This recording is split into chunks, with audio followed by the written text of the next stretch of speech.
Hello दोस्तों, Prisha home kitchen में आपका बहुत बहुत स्वागत है। आज हम बनाने वाले हैं चॉकलेट केक, वो भी बिना चॉकलेट कंपाउंड के। और पानी से बनाने वाले हैं ये केक। दूध, दही, किसी भी चीज़ का यूज़ नहीं हुआ है इसमें। बहुत ही सिंपल एंड इजी रेसिपी है। तो अगर वीडियो अच्छी लगे तो वीडियो को लाइक और चैनल को ज़रूर सब्सक्राइब करना। तो सबसे पहले हम अपना देसी ओवन रेडी कर लेंगे। तो उसके लिए मैंने यहाँ पे गैस पे तवा रख दिया है और तवे पे मैंने स्टैंड रख दिया है।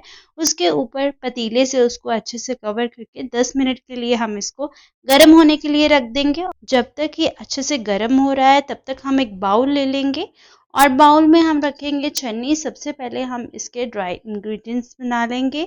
जी हाँ, मैंने यहाँ पे पानी का ही यूज़ करके बनाया है केक, तो आप ध्यान से देखें और पूरी वीडियो को ज़रूर देखें अगर आपको एकदम परफेक्ट केक बनाना है, क्योंकि जो मेजरमेंट्स हैं वो बहुत ही ध्यान में रखनी पड़ती हैं।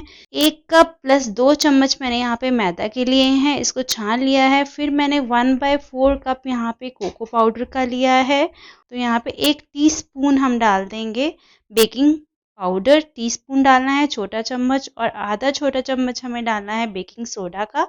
और फिर इसको हमें अच्छे से छान लेना है और इसको इस तरीके से आपको स्पून से अच्छे से हिला के छान लेना है। और फिर हल्का सा 1 चुटकी आपको नमक डालना है इसमें और उसको भी छान लेना है। और फिर इसको हमने कर देना है मिक्स।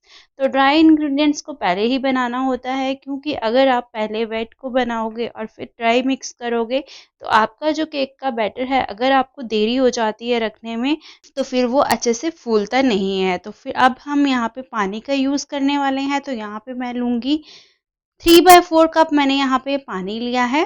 अभी हम पानी 3/4 कप ही लेंगे, अगर ज़रूरत पड़ेगी तो हम आगे और ले लेंगे पानी। और इसमें डालेंगे आधा कप पिसी हुई चीनी।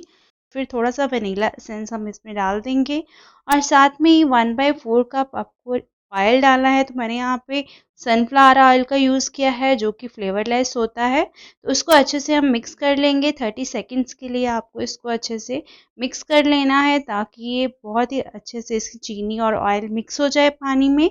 और ड्राई इंग्रेडिएंट्स में आपको इस पानी को मिक्स कर देना है और आपको 2 बैचेस में ये मिक्स करना है। एक बार में सारा पानी ना डालें, आपको इसको मिक्स कर लेना है। तो आपको, अगर आप ये सोच रहे हो कि पता नहीं पानी से केक कैसा बनेगा, तो ये बहुत अच्छा बनता है, एक बार ज़रूर ट्राई करके देखना। तो इसको हमने मिक्स कर लेना है और मिक्स करते करते तो मुझे लग रहा था कि ये जो है इसमें पानी कम है, तो मैंने इसमें थोड़ा सा और पानी डाल दिया। तो यहाँ पे मैंने 1/4 कप पानी और लिया है और वो मैं धीरे धीरे करके इसमें डालूंगी।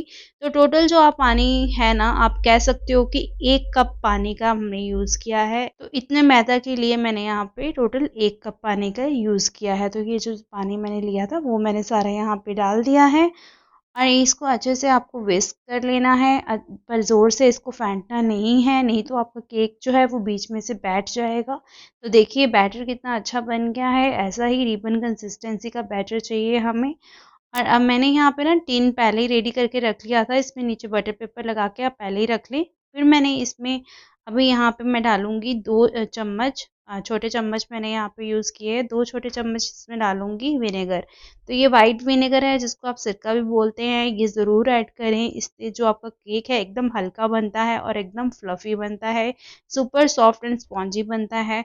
बिल्कुल भी खट्टे का टेस्ट नहीं आता है इसमें। तो ये और हमारा बैटर हो गया है रेडी। तो अब इसको डाल देंगे हम टिन में। तो यहाँ पे देखिए, जब मैं बैटर इसमें डालूंगी तो आप इसकी कंसिस्टेंसी को ध्यान में रखें। ऐसी कंसिस्टेंसी होगी ना तो जो हमारा केक है वो एकदम परफेक्ट फूलेगा। तो यहाँ पे मैंने सारा बैटर एक टिन में डाल दिया है और इसको इस तरीके से आपको टैप करके अच्छे से इसको हिला लेना है।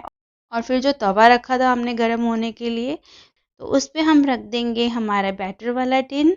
यहाँ पे मैंने ये टिन प्लेस कर दिया है और इसको हम उसी पतीले से ढक देंगे। और ध्यान रखें, जो भी आप बर्तन रख रहे हैं एकदम अच्छे से साइड से कवर होना चाहिए, बिल्कुल भी हीट बाहर नहीं जानी चाहिए। तो इसको आपने पकाना है 40 टू 45 मिनट्स के लिए।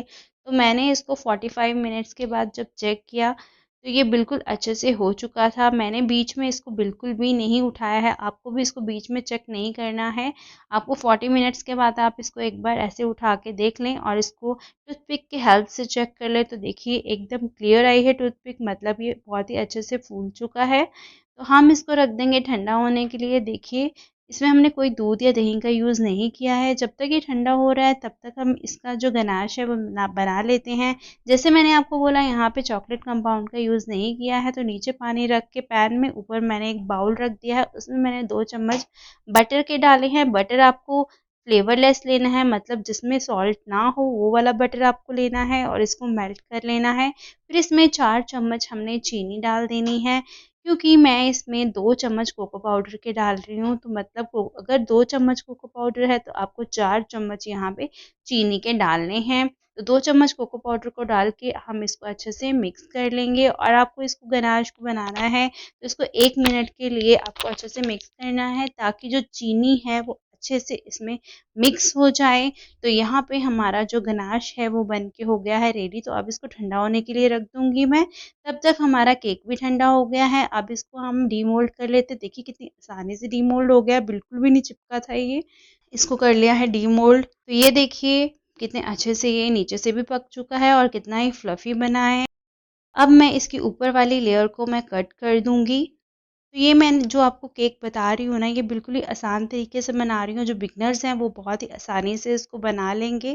तो वीडियो को ज़रूर ध्यान से देखें, थोड़ा लंबा हो जाएगा बट बहुत ही काम की है ये वीडियो आपके लिए। अब मैंने था जो ऊपर वाला पार्ट था केक का वो मैंने नीचे कर दिया है और नीचे वाला पार्ट मैंने ऊपर रख दिया है। तो इस तरीके से आपको केक को रखना है और जो गनाश ठंडा हो गया था उसको मैं इसके ऊपर डाल दूँगी और इसको हम अच्छे से फैला लेंगे। तो जितना भी हमने गनाश बनाया है सारा गनाश हम इस पे डाल देंगे। एकदम चॉकलेटी बनाने वाले हैं हम इसको और ये सारा मैंने इस पे डाल दिया है गनाश। तो ये वाला गनाश भी बहुत टेस्टी लगता है। अगर आपके पास कंपाउंड चॉकलेट नहीं है तो आप कोको पाउडर से भी गनाश बना के रेडी कर सकते हो। अब हम इसको रख देंगे सेट होने के लिए 10 मिनट के लिए फ्रिज में। उतनी देर में हम एक पैन ले लेंगे, उसमें 2 चम्मच आप चीनी के डाल दें और इसको कैरामलाइज़ कर लिए। मैं यहाँ पे कैमरा ऑन करना भूल गई थी, तो मैंने जस्ट इसको मेल्ट ही किया है, चीनी को मेल्ट किया है और उसमें फिर मैंने यहाँ पे बादाम डाल दिए हैं। जैसे ही आप बादाम डालोगे इसको जब मिक्स करोगे साथ में ही आप गैस का फ्लेम ऑफ कर देना। तो ये हमारे जो है आलमंड्स रेडी हैं। अब जो मैंने केक फ्रिज में रखा था उसको निकाल लिया है और उसको हम डस्ट कर देंगे ऊपर से कोको पाउडर से। ये हम गार्निशिंग कर रहे हैं कोको पाउडर की। तो बहुत ही सिंपल तरीके से मैं इसकी डेकोरेशन बताने वाली हूँ और बहुत ही सुंदर लगेगी देखने में, खाने में तो आपको मज़ा ही आ जाएगा। तो ये मैंने अब जो कैरामलाइज्ड आलमंड्स थे, मतलब जो कैरामलाइज्ड बादाम थे, उससे मैं इसको गार्निश कर रही हूँ। तो इसी तरीके से मैंने इसको पूरा गार्निश कर लिया है। बहुत ही कम इंग्रेडिएंट्स का यूज़ किया है हमने यहाँ पे। तो देखिए देखने में कितना सुंदर लग रहा है। आप इसको ऐसे भी सर्व कर सकते हैं, पर मेरे पास कुछ चॉकलेट्स बनी हुई पड़ी थी, मैंने घर पे बनाई थी, तो ये इससे मैं इसको डेकोरेट कर रही हूँ। देखिए कितना सुंदर लग रहा है देखने में, खाने में तो बहुत ही मज़ा आया है इसको। तो अब मैं आपको कट करके भी दिखाऊंगी ये कैसा बना है। तो देखिए आपको मेरे काटने से पता चल रहा होगा कि कितना सॉफ्ट एंड स्पॉन्जी बना है। तो आप भी ना एक बार ये वाला केक ज़रूर ट्राई करके देखें। बहुत ही ईजी है बनाना और बहुत ही टेस्टी लगता है। मार्केट वाला केक तो आप भूल ही जाओगे एक बार आप इसको खाओगे तो। अगर वीडियो अच्छी लगे तो वीडियो को लाइक शेयर ज़रूर करें, चैनल को ज़रूर सब्सक्राइब करें। तो चलिए मिलते हैं नेक्स्ट वीडियो में नेक्स्ट रेसिपी के साथ। तब तक के लिए बाय बाय।